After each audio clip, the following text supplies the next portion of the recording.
అదరకొట్టే కారం రంగు రుచి ఆచి కారం పొడి.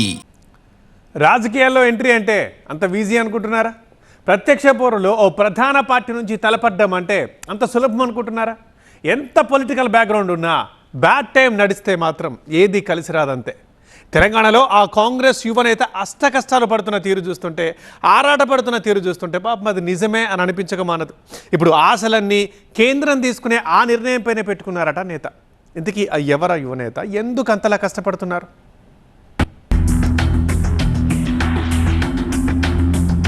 ఎమ్మెల్సీగా బెడిసి కొట్టింది. డీసీసీ అనుకుంటే అది దక్కలేదు. మన్నే కుటుంబానికి మరో ఛాన్స్ ఉందా?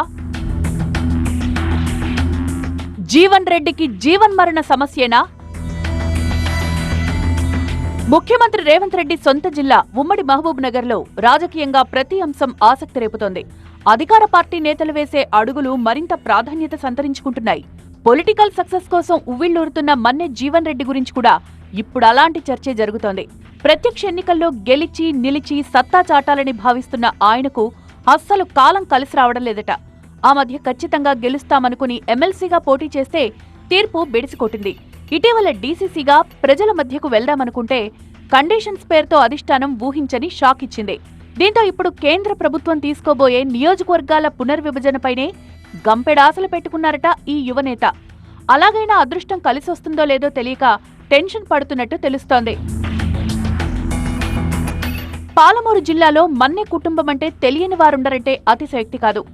మారుమూల పల్లెలో జన్మించి వేల కోట్ల టర్నోవర్ కలిగిన సంస్థలకు అధిపతులైన కుటుంబం అది.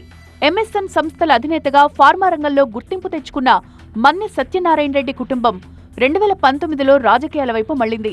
ఆ ఎన్నికల్లో సత్యనారాయణ రెడ్డి సోదరుడు మన్నె శ్రీనివాసరెడ్డి బీఆర్ఎస్ పార్టీ తరపున మహబూబ్ నగర్ ఎంపీ స్థానానికి పోటీ చేసి గెలుపొందారు. 2024లో మరోసారి పోటీ చేసినా ఫలితం దక్కలేదు. ఈసారి ఏకంగా 3వ స్థానానికి పరిమితమయ్యారు. ఆ తర్వాత పొలిటికల్ గా ఆయన సైలెన్స్ మెయింటైన్ చేస్తున్నారనే చెప్పాలి.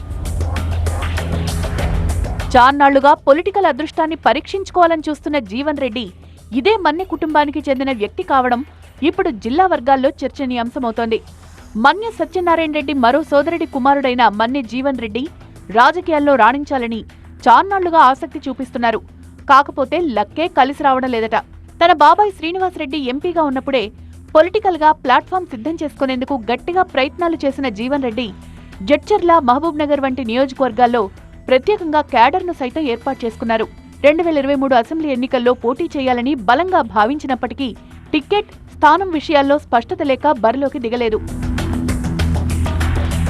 అసెంబ్లీ ఎన్నికలు ముగియగానే రూటు మార్చేశారు జీవన్ రెడ్డి.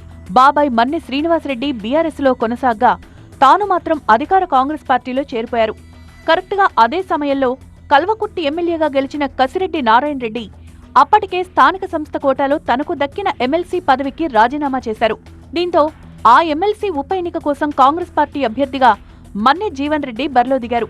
పార్టీ అధికారంలోకి వచ్చింది కాబట్టి అదే జోష్లో గెలుస్తానని భావించిన జీవన్ రెడ్డికి ఫలితాల్లో షాక్ తప్పలేదు. స్థానిక సంస్థల ప్రజాప్రతినిధులంతా బీఆర్ఎస్ వాళ్లే ఉండడంతో ఆదిలోనే ఆయనకు కోలుకోలేని దెబ్బ తగిలింది. పోటీ చేసిన తొలిసారే ఓటమి చెందడం జీవన్ రెడ్డిని తీవ్రంగా నిరుత్సాహపరిచింది. దీంతో కొన్నాళ్లు సైలెంట్ గానే ఉండిపోయిన జీవన్ రెడ్డి అడపాదడపా పార్టీ కార్యక్రమాల్లో కనిపించారు తప్ప మునుపటి జోష్తో పని చేయలేదు. ఇటీవలే డీసీసీ ప్రెసిడెంట్ పదవి కోసం తీవ్ర ప్రయత్నాలు చేసిన ఆయన పార్టీ పదవితోనైనా ప్రజల్లోకి వెళ్లి ప్రత్యక్ష పోరుకు బలమైన పునాది వేసుకోవాలని భావించారు. ఒక దశలో మన్నె జీవన్ రెడ్డికే డీసీసీ పీఠమంటూ జోరుగా ప్రచారం సైతం సాగింది. అన్ని రకాల ఈక్వేషన్స్ ని కారణంగా చూపిన అధిష్టానం మరోసారి ఆయనకు మొండిచేయి చూపింది.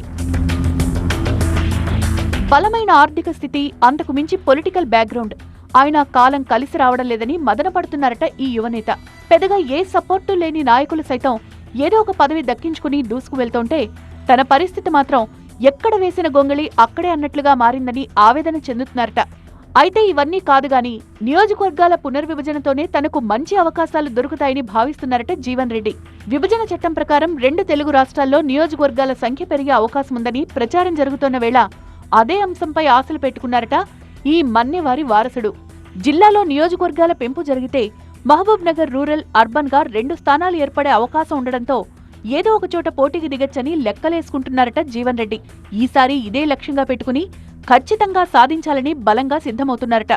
అయితే ఇది ఆయనకు రాజకీయంగా జీవన్మరణ సమస్య అన్న అభిప్రాయం వ్యక్తమవుతోంది. ఇప్పటికే 2 ఛాన్సులు మిస్ చేసుకున్న ఆయనకు ముచ్చటగా 3వ సారైనా కలిసొస్తుందా అన్నదే పొలిటికల్ సస్పెన్స్.